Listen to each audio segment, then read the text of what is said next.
So hello guys, last part में हमने देखा था कि सॉन्ग वही जिंदो के पास बैठी होती है। अब आगे हम देखते हैं कि जिंदो अपनी आंखें खोलता है और वहां से जाने की कोशिश करने लगता है, लेकिन उसकी हालत अभी भी खराब थी। पर उसे जाना भी था मेटवा को जो पकड़ना था, इसलिए सॉन्ग वहाँ के डॉक्टर से कहती है कि इसे जाने दो, मैं इसके साथ रहकर इसका ध्यान रखूंगी। और फिर वो लोग तुरंत पिल से मिलते हैं और तुरंत उस लड़के के पास जाते हैं जिसने बयान दिया हुआ था। वो लोग उसके जूते निकालकर चेक करते हैं, जिसमें पता चलता है कि जूते के साइज छोटे बड़े हैं। यहाँ मेटवा को छोड़ने का टाइम भी पूरा हो चुका था और उसकी बेल होने ही वाली थी। तब तक जिंदो हथकड़ी लाकर उसे अरेस्ट कर लेता है और अब उसके पास तो अरेस्ट वारंट भी था। इसके बाद वो लोग एनएफएस के पास आते हैं, जहाँ वो डॉक्टर यून इस पर काम करने वाली थी। मेटवा को एक सूट पहनाया जाता है, जिससे होता ये है कि मेटवा जहाँ जाया करता था वहाँ वो खुद जाता था या कोई और। उसने बहुत सारे लड़कों को अपने काम के लिए लगाया था, इसलिए उसको पहचानना भी मुश्किल था और इसीलिए उन सबको ये करना पड़ता है। और फिर वो लोग उसे पहले चलवा कर ये सब चेक करने लगते हैं और फिर उसे हर तरीके से चलने के लिए कहते हैं। इसके बाद वो लोग उस दूसरे लड़के को लाते हैं और वो उसे भी चलने के लिए कहते हैं, जिसमें सीधे पता चलता है कि वो बहुत ही डिफरेंट तरीके से चल रहा था और इससे साफ पता चल जाता है कि असली ड्रग डीलर कौन है। इसके कुछ देर बाद दोनों की वीडियोस और उस रात की वीडियोस मिलाकर पता चलता है कि असली ड्रग डीलर मेटवा है और उसे इस बार फिर से पकड़ लेते हैं विद प्रूफ। हमें ये भी पता चलता है कि मेटवा ने किसी लड़की का खून किया हुआ था, लेकिन हर बार पैसों की पावर से वो बच जाता था। हम देखते हैं कि जिंदो को अपने घाव की वजह से बहुत तकलीफ हो रही थी, लेकिन सॉन्ग हर पल उसके साथ थी, इसलिए वो उसका पूरा ध्यान भी रख रही थी और वो उसे अच्छा फील करवाती है। यहाँ हम देखते हैं कि जिंदो मेटवा से पूछताछ करके सब उगलने वाला था और फिर क्या ये सब देखकर उसका लॉयर भी उसे छोड़कर चला जाता है। और फिर मेटवा बताने लगता है कि उसने उस लड़की को कैसे मारा था, लेकिन पहले वो डील करता है। अगर वो उसे सब बता देगा तो क्या उसकी सजा कम होगी, जिस पर फिलहाल जिंदो कुछ नहीं कहता। यहाँ पिल, आना और सॉन्ग मिलकर सब बातें रिकॉर्ड कर रहे थे। हालांकि आना वहाँ बैठकर मेटवा के पासपोर्ट को ब्रेक करने की कोशिश कर रही थी, जिसमें सारी इन्फॉर्मेशन थी और उसने लैपटॉप को जलाने की कोशिश की थी।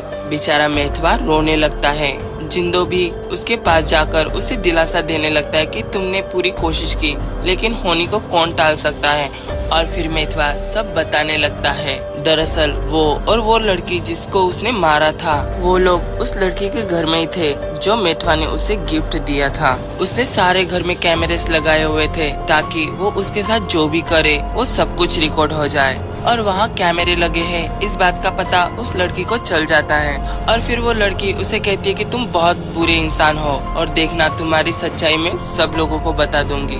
इसी डर की वजह से मेटवा ने उस लड़की को कांटे वाली स्पून से मार दिया था। यहाँ आना ने भी पासपोर्ट को ब्रेक करके सारी वीडियोस ले ली थी, जिसमें मेटवा उस लड़की को मारते हुए दिख रहा है। अब मेटवा के खिलाफ बहुत सारे सबूत थे और फिर क्या उसके पास कोई रास्ता नहीं था और फिर जिंदो उसे वहाँ से ले जाने लगता है। फाइनली इस बार जिंदो ने मेटवा को पकड़ लिया था, वो भी बहुत सारे प्रूफ के साथ। अब उन्हें उस लड़के को भी पकड़ना था जो सबको मारने का काम करता था। अरे वही लड़का ना जो बाइक पे था, हमने अगले एपिसोड में देखा था। जिंदो पिल अब उसे भी पकड़ने निकल जाते हैं। उन्होंने बाइक का नंबर नोट कर लिया था और वो लोग उसे पकड़ भी लेते हैं, लेकिन वो तो कोई और ही था।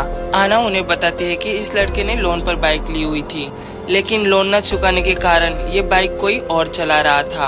और लोन देने वाले ग्रुप का नाम है डेमो ग्रुप, जो लोन तो देते हैं लेकिन उसके बाद वो लोन की रकम बढ़ाकर उसे ज्यादा करके मांगने लगते हैं और फिर पैसे वापस ना देने पर लोगों को मारने का काम करते हैं। तभी जिंदो एक प्लान बनाता है। वो पिल को डेमो ग्रुप वाले के पास भेजता है और एक कहानी बनाता है कि किसी ने उसकी माँ से शादी करके वादा किया था, लेकिन उस आदमी ने मेरी माँ की पूरी जायदाद ले ली और अब वो उन्हीं पैसों पर ऐश कर रहा है। और वो कोई और नहीं बल्कि मिस्टर बेग था और ये सब उन्हीं का प्लान था। वो लोग मिस्टर बेग को चारा बनाते हैं ताकि बाइक वाले लड़के को पकड़ सके। पिल मिस्टर बेग की सुपारी देने आया था। पिल की एक्टिंग देखकर कोई नहीं बता सकता था कि वो सब नाटक कर रहा था। और फिर वो लड़का मिस्टर बेग पर ध्यान रखने लगता है और उन्हें मारने का मौका ढूंढने लगता है। वो मिस्टर बेग की कार में जाकर उन्हें मार रहा था, लेकिन वहाँ ऑलरेडी मिस्टर बेग ने अपने जैसा दिखने वाला स्टैचू रखा हुआ था और तो पिल भी वहीं पर मौजूद था। और फिर उन दोनों के बीच फाइट होती है और उस लड़के को पकड़ लेते हैं। फाइनली जिंदो का प्लान यहाँ भी सक्सेस हो जाता है, लेकिन अगर कोई गड़बड़ी होती तो मिस्टर बेग की जान भी जा सकती थी। इसके बाद जिंदो उस लड़के को पकड़ने के बाद उसे पूरी स्टोरी बताता है कि किस तरह उसे फंसाने के लिए उन लोगों ने ये खेल रचा हुआ था। वो लोग अब लोन शार्क को भी पकड़ लेते हैं, जो लोन देने के साथ साथ लोगों को मारने का भी काम करता था। अब सारे केसेस सुलझ गए थे, अब कोई भी बचा नहीं था। हम देखते हैं कि वो पुलिस ऑफिसर भी आता है जो जिंदो को पकड़ना चाहता था। उसे एक सीसीटीवी फुटेज मिलती है जिसमें सीधा दिखाया जा रहा था कि किसी ने वो जूते और आग लगाने वाली लिक्विड चुराई थी जिंदो को फंसाने के लिए, और उसको भी पकड़ लिया जाता है। इसके बाद हम देखते कि जिंदो सीधा अपने डैड के पास आता है उनसे पूछने के लिए क्या वो भी ड्रग लेते थे, क्योंकि मेथवा ने उसे बताया था कि उसका बाप भी ड्रग खरीदता था। लेकिन मेथवा ने जो कुछ भी बताया था वो सब झूठ था उसके फादर को फंसाने के लिए। वैसे भी जिंदो और उसके फादर का नहीं बनता था, और जिंदो की नजर में उसके फादर उसके लिए एक मुजरिम है। और फिर जिंदो वहाँ से चला जाता है। नेक्स्ट सीन में हम देखते हैं कि जिंदो सोंग का इंतजार कर रहा था। सोंग को बताता है कि वो उस बिल्डिंग से किसी और जगह रहने जाने वाला है और उसने वहाँ काफी अच्छा टाइम बिताया हुआ था। सोंग को जिंदो से प्यार हो चुका था, लेकिन उसने उसे कभी नहीं बताया। हम देखते हैं कि डोजिन को एक कॉल आता है और उसके बाद वो बहुत खुश हो जाता है। तभी वहाँ सोंग आती है, लेकिन वो उसे कुछ नहीं बताता बल्कि अपने साथियों के साथ मिलकर कोई प्लान बनाता है। वो सभी लोग अपनी जीत की खुशी मनाने के लिए खाना खाने बाहर जाते हैं। डोजिन भी पीछे से एक केक लाकर सोंग के पास जाता है। वहाँ सभी लोग मौजूद थे। एक्चुअली सोंग को एक बैज मिला था किसी की जान बचाने के लिए, और उसने किसी और की नहीं बल्कि जिंदो की जान बचाई थी। और फिर इसके बाद वो सभी लोग मिलकर अपने मील को एंजॉय करने लगते हैं। थोड़ी देर बाद हम देखते हैं कि सोंग और जिंदो बैठकर बातें कर रहे थे। वो पूछता है कि क्या मैं सच में मर गया था। सोंग बताते हैं हाँ, और तुम्हारी सांसें भी नहीं चल रही थी। और ये सब बता ही रही थी कि वहाँ एक बूढ़ी औरत आती है और वो जिंदो को देखकर उस पर गुस्सा करने लगती है और उसे बुरा भला बोलने लगती है। दरअसल उस बूढ़ी औरत की बेटी जो जिंदो की दोस्त थी, लेकिन किसी वजह से उसकी डेथ हो चुकी थी और तभी से वो औरत जिंदो से नफरत करती थी। उसे लगता था कि जिंदो की वजह से ही उस लड़की की जान गई है। वो सबके सामने जिंदो को भला बुरा बोल रही थी।